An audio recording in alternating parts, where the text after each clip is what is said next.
सवाल ये है कि एक दफ़ा मैं अपने मियाँ के साथ यहाँ पे एक इदारे में गई थी, सेहत के इदारे में। तो मेरा ये एक्सपीरियंस हुआ कि वो मर्द एक आगे बैठा हुआ था, तो उन्होंने मेरे आगे हाथ कर दिया था सलाम के लिए। तो मैंने पीछे, मुझे समझ ही नहीं आई कि मैं करूँ या ना करूँ। क्यों कर देना था? तो हिंदू भी तो यूं कर देते हैं ना, कोई नहीं सलाम करता। तो मैंने इस बारे में पूछना था कि कई दफ़ा होता है कि होता है नहीं करना, आप कहते हैं उसके बाद कहते हैं कि मैं नहीं करती मज़हबन। और मेरे साथ भी एक आध दफ़ा ऐसा हुआ है, तो आगे मैं झुक के यूँ कर देता हूँ, अगले को समझ आ जाती है। हाँ, तो ये तो आपने अपने आप को बचाना है। अगर डरती हैं मुआशरे से तो फिर नहीं होगा कुछ भी। 2-4 दफ़ा ये कहते हैं कि, और उसके बाद उसको बता देंगे कि मेरा मज़हब मुझे ये कहता है कि सलाम नहीं करना, तो अच्छा ठीक हो जाएगा।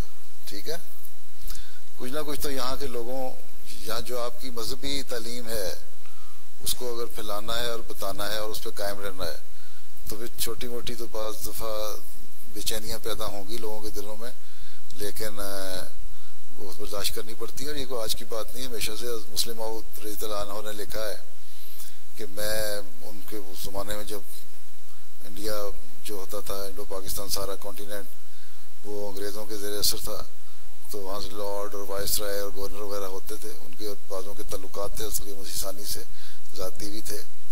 तो एक दावत पे उन्होंने कहा कि उसने मुझे बुलाया, लॉर्ड ने, मैं दिल्ली गया हुआ था, दावत की, तो मैंने कहा मुझे ना बुलाओ, क्योंकि मुझे पता है बहुत सारे लोग आएंगे और बाज़ औरतें भी होंगी, और मैंने सलाम नहीं करना, फिर तुम लोगों को बेचैनी पैदा होगी।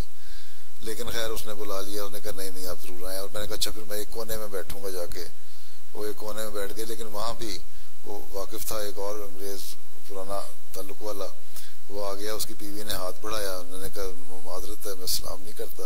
वो बड़ी नाराज़ हुई, और वो अंग्रेज़ जो था वो खुद भी बड़ा शर्मिंदा हुआ कि मेरे आपसे इतने पुराने ताल्लुकात हैं, आप भी कहते होंगे। उसने बाद में लिखा कि मैं सारी रात बेचैन रहा कि आप भी कहते होंगे कि मेरे से इतने ताल्लुकात, इसको पता है मेरी बातों का, इस्लाम की तालीम का, उसके बावजूद इसने अपनी बीवी को नहीं बताया था कि इस्लाम के लिए हाथ नहीं बढ़ाना, और बीवी के लिए मैं लगा परेशान रहा। तो खैर ने कहा, बाद में मैंने उसको ख़त भी लिखा, उसकी दावत भी की, और अपनी बीवी को बुलाया और साथ बिठाया उसके, और खाना खुना खाया। खैर अच्छी दावत होगी, उस तसल्ली दिलाती चले गए। तो अगर करीबी ताल्लुकात हों तो इस तरह की सूरत भी हो सकती है। अगर सिर्फ कभी मिलना है और सलाम ही करना है तो कहते हैं अस्सलाम वालेकुम।